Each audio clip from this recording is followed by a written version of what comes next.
আসসালামু আলাইকুম রহমতুল্লাহ। Testing the ম্যাটেরিয়ালসের এই লেকচারে আপনাদের সবাইকে স্বাগতম জানাচ্ছি। আমি খামদান আলী।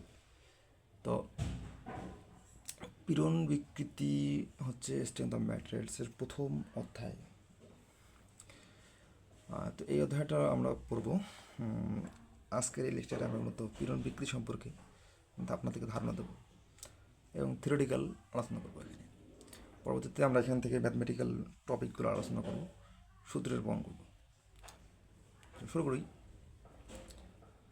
তো আসলে পীড়ন বলতে আমরা অ্যাকচুয়ালি কী বুঝি, আর বিকৃতি অ্যাকচুয়ালি বিষয়টা কী, সেটা আগে একটু ক্লিয়ার হওয়া দরকার। তাছাড়া তো আমাদের জন্য একটু কঠিন হয়ে যাচ্ছে আর কি বিষয়টা।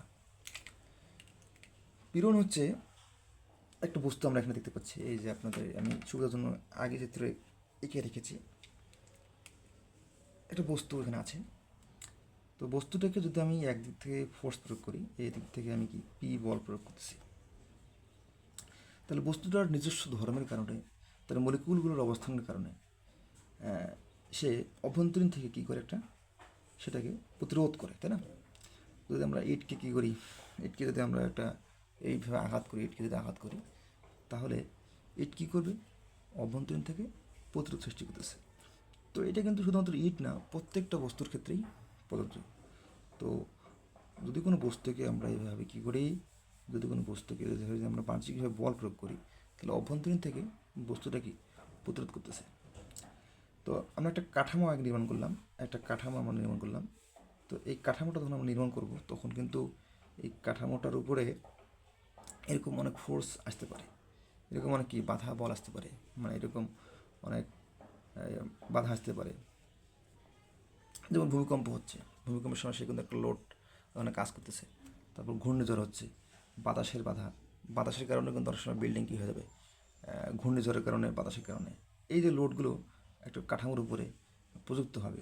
অথবা যারা মেকানিক্যাল ইঞ্জিনিয়ারিংয়ে যারা পড়তেছেন, মেকানিক্যাল ইঞ্জিনিয়ারিংয়ে যখন আপনারা মেশিনের একটা মেশিন ডিজাইন করবেন, তো সেখানে মেশিনের মধ্যে কি অনেক মুভএবল পার্ট থাকবে, তারপর অনেক ভারী পার্ট থাকবে, তারপর অনেক মাউন্টিং থাকবে, অনেক অ্যাক্সেসরিজ থাকবে, যেগুলো মেশিনটা কিন্তু চলা অবস্থায় এই প্রক্রিয়াগুলো থাকবে। সেই ক্ষেত্রে কিন্তু বস্তুটার কী পরিমাণ প্রতিরোধ করতে পারতেছে সেটা কিন্তু আমাদের জন্য খুবই জরুরি হয়ে থাকে, তাই না?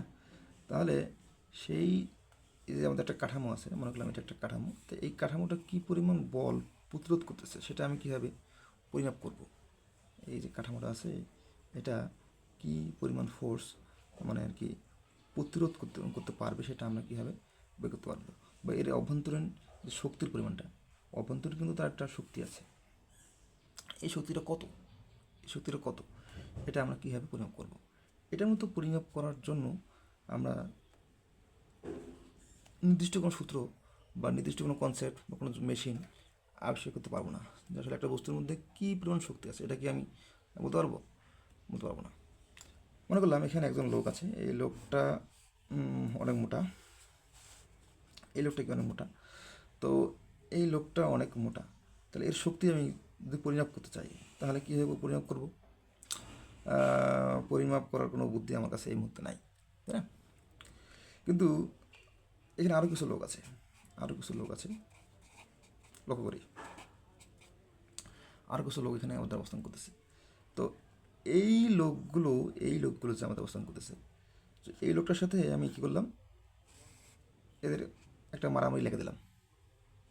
তো দেখা গেলো যে এর সাথে কিন্তু এই লোকের সাথে এই চারজন লোক কি পারতেছে না। তখন আমরা এখানে আরও একজনকে দিলাম। দেখা গেলো যে এই লোকটা কিন্তু তাদেরকে ওই পাঁচজনকে কিন্তু সে মেরে একবারে ভর্তা বানিয়ে দিল।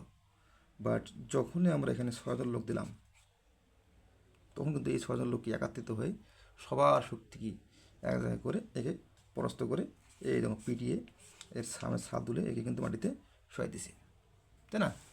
একে কিন্তু দেখো 6জন মিলে কিন্তু যখন একে অ্যাটাক করলো, তখন তার অবস্থাটা এরকম হয়ে গেছে। লক্ষ্য করি। তো তাহলে আমরা বলতে পারি যে আসলে এর মধ্যে যে শক্তিটা, এর মধ্যে যে শক্তি হচ্ছে 5জনের সমান। অর্থাৎ এর মধ্যে শক্তি কি 5জন, 5জন চিকন লোক, চিকন লোক, এই মোটা লোক না, একজন মোটা লোক সমান কি 5জন চিকন লোক। তাহলে আমরা কিন্তু শক্তিটাকে এইভাবে প্রয়োগ করতে পারি। তো কাঠামোর ক্ষেত্রে, মেশিনের ক্ষেত্রে, যন্ত্রের ক্ষেত্রে আমরা অভ্যন্তরীণ শক্তিটা কিন্তু এই লোকটার মতো জানি না।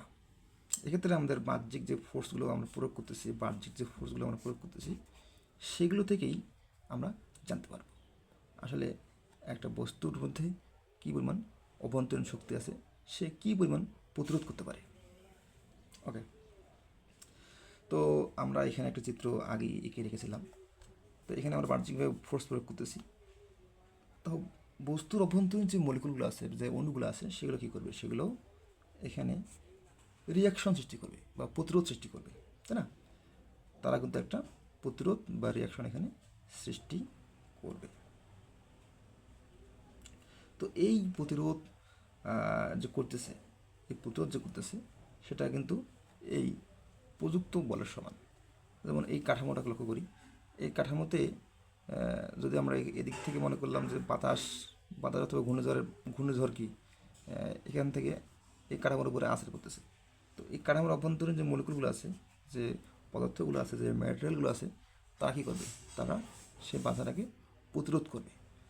যদি এই যে বাতাসে যে বাধাটা, যে চাপটা, এটা যদি অনেক বেশি হয়ে থাকে, তখন কিন্তু কি অভ্যন্তরীণ যে মলিকুলগুলো আছে তারা কিন্তু এটাকে আর প্রতিরোধ করতে পারতেছে না। একসময় কী করবে? এটা ফেল করবে, তাই না?